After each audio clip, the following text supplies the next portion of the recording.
भगवद गीता अध्याय 5 श्लोक 15। नादत्ते कस्यचित् पापं न चैव सुकृतं विभुः अज्ञानेनावृतं ज्ञानं तेन मुह्यन्ति जन्तवः। परमेश्वर ना तो किसी के पापों को ग्रहण करता है ना पुण्यों को, किंतु सारे देहधारी जीव उस अज्ञान के कारण मोहग्रस्त रहते हैं जो उनके वास्तविक ज्ञान को आच्छादित किए रहता है। विभु का अर्थ है परमेश्वर, जो असीम ज्ञान, धन, बल, यश, सौंदर्य तथा त्याग से युक्त हैं।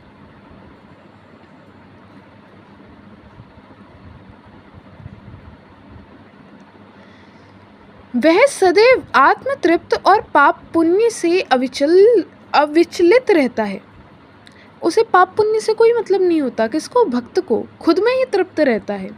वह किसी भी जीव के लिए विशिष्ट परिस्थिति नहीं उत्पन्न करता, अपितु जीव अज्ञान से मोहित होकर जीवन की ऐसी परिस्थिति की कामना करता है जिसके कारण कर्म तथा फल की श्रृंखला आरंभ होती है।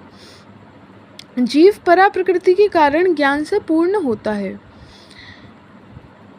तो भी वह अपनी सीमित शक्ति के कारण अज्ञान के वशीभूत हो जाता है। भगवान सर्वशक्तिमान है किंतु जीव नहीं।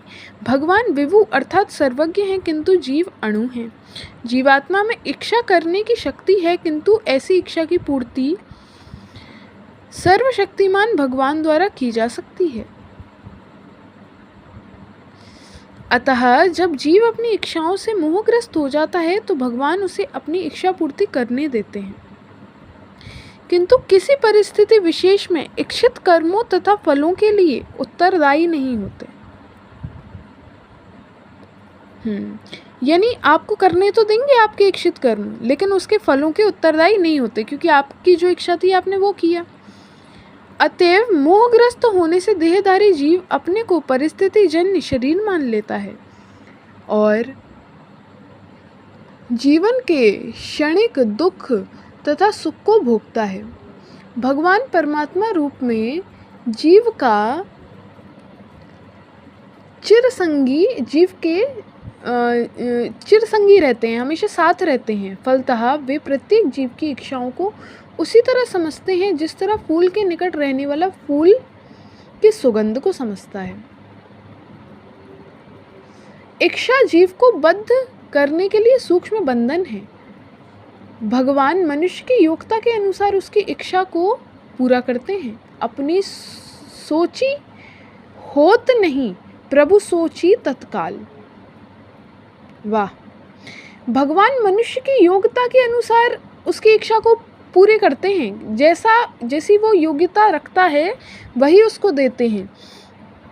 अतएव अच्छा, यही वो कह रहे हैं। क्या कह रहे हैं? कि आपन सोची होत नहीं, प्रभु सोची तत्काल। अपन जो सोचते हैं वो नहीं होता, लेकिन प्रभु जो सोचते हैं वो तुरंत हो जाता है। अतः व्यक्ति अपनी इच्छाओं को पूरा करने में सर्वशक्तिमान नहीं होता, किंतु भगवान इच्छाओं की पूर्ति कर सकते हैं। वे निष्पक्ष होने के कारण स्वतंत्र अणुजीवों की इच्छाओं में व्यवधान नहीं डालते, किंतु जब कोई कृष्ण की इच्छा करता है तो भगवान उसकी विशेष चिंता करते हैं और उसे इस प्रकार प्रोत्साहित करते हैं कि भगवान को प्राप्त करने की उसकी इच्छा पूरी हो और वह सदैव सुखी रहे। अतएव वैदिक मंत्र पुकार कर कहते हैं, एष ऊ हैव साधु कर्म कारयति तं यमेभ्यो लोकेभ्य उनिनीशते। एष ऊ एवा साधु कर्म कारयति यमधो निनीशते। भगवान जीव को शुभ कर्मों में इसलिए प्रवृत्त करते हैं जिससे वह ऊपर उठे। भगवान उसे अशुभ कर्मों में इसलिए प्रवृत्त करते हैं जिससे वह नरक जाए। अज्ञो जंतुर्नीशो मात्मनः सुख दुःखयोः ईश्वर प्रेरितो गच्छेत् स्वर्गं वा श्रभ्रमेव च। जीव अपने सुख दुख में पूर्णतः आश्रित है। जीव अपने सुख दुख में पूर्णतया आश्रित है। परमेश्वर की इच्छा से वह स्वर्ग या नरक जाता है, जिस तरह वायु के द्वारा प्रेरित बादल जाते हैं।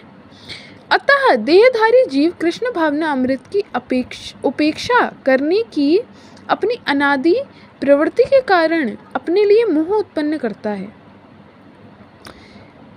फलस्वरूप स्वभावतः क्या होता है? सच्चिदानंद स्वरूप होते हुए भी वह अपने अस्तित्व की लघुता के कारण भगवान के प्रति सेवा करने की अपनी स्वाभाविक स्थिति को भूल जाता है और इस तरह वह अविद्या द्वारा बंदी बना लिया जाता है। अज्ञानवश जीव यह कहता है कि उसके भवबंधन के लिए भगवान उत्तरदायी हैं। अज्ञानवश जीव क्या कहता है कि उसके भवबंधन के लिए क्या? भगवान ही उत्तरदायी हैं। इसकी पुष्टि वेदांत सूत्र भी करते हैं। क्या कहते हैं?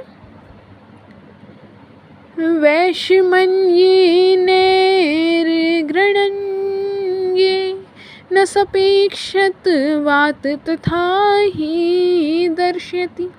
भगवान ना तो किसी के प्रति घृणा करते हैं, न किसी को चाहते हैं, यद्यपि ऊपर से ऐसा प्रतीत होता है। बोलो श्रद्धा वल्लभ लाल की जय।